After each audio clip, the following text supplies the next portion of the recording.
you've been studying English for years and you know quite a lot of words and maybe you understand a little bit, but when it comes to speaking, you're still completely unable to speak. Or maybe you can speak a little bit, but you're not really fluent and you really struggle to form sentences. You are translating in your head, you can't really think in English. If you've got any of these problems, this video is for you. I'm going to show you a very simple exercise you can do on your own that will help you become fluent fast. All right, it's a very simple exercise and it's actually a translation exercise. If you do this every day, you will become fluent in English fast. You learn to think in English quickly, you learn to speak fluently without that many mistakes, because this will give you feedback and will correct all the mistakes you're making.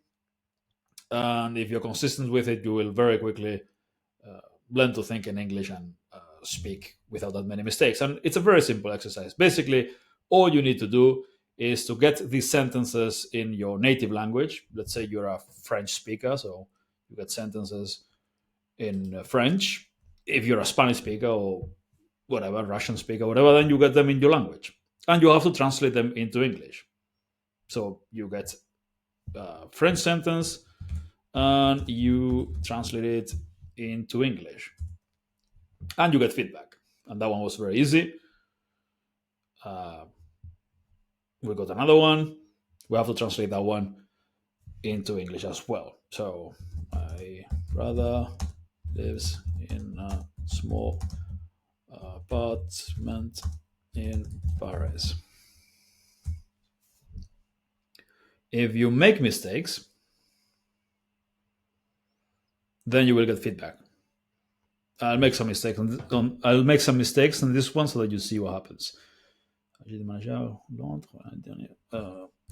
moved to London last year because I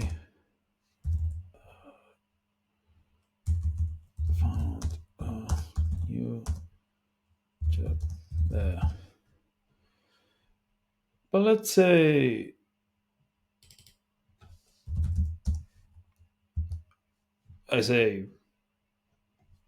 let's say I make a mistake. I found a new work there, which is wrong in English.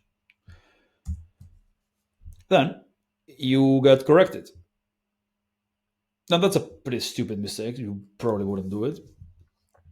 But maybe much more likely that you make mistakes with tenses, grammar, things like that. Moved to London last year because I found a new job there. Right. New work sounds unnatural. You get corrected. All right. Here I put the time. If I had, yeah, this is the kind of thing that a lot of people make mistakes with. So if I had more time, I travel more.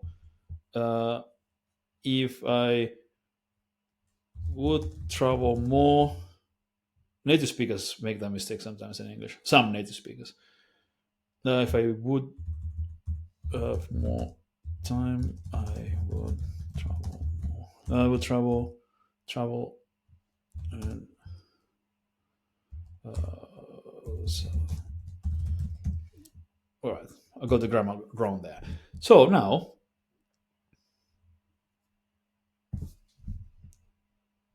you get corrected in the grammar mistakes. Okay, that one I didn't do it on purpose. My English is not perfect yet. Through sounds odd, yeah, whatever. You get the idea. This is the. I mean, it's not an easy exercise, especially at first, in the beginning. If you're at a very basic level, this will be difficult. But if you do this every day with A1, A2 sentences at first until you are relatively fluent, and then you get to B and even C levels.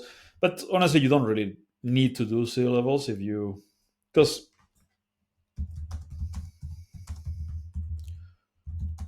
this is what you get with C level sentences. It's not the kind of stuff that you need in conversation. So you get this stuff, And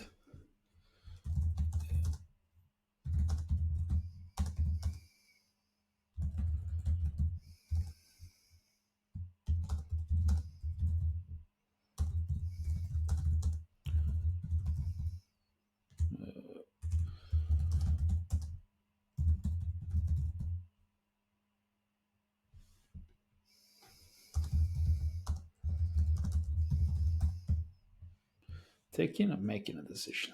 Yeah, whatever. You get the idea. You don't need this kind of.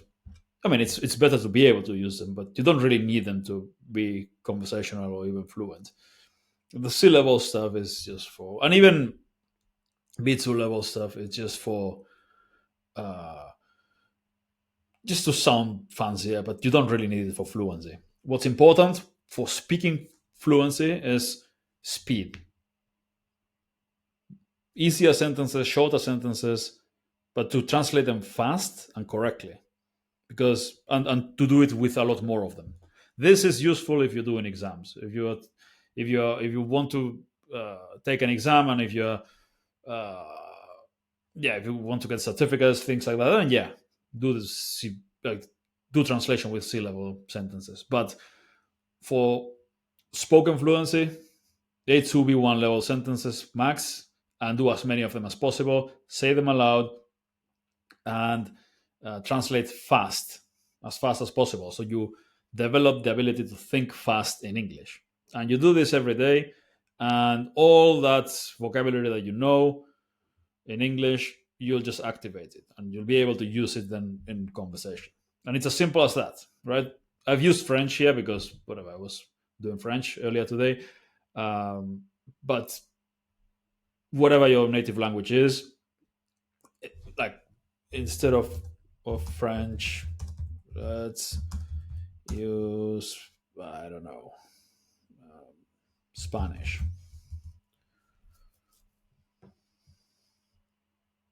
Again, this project requires not only a lot of discipline but also C level sentences.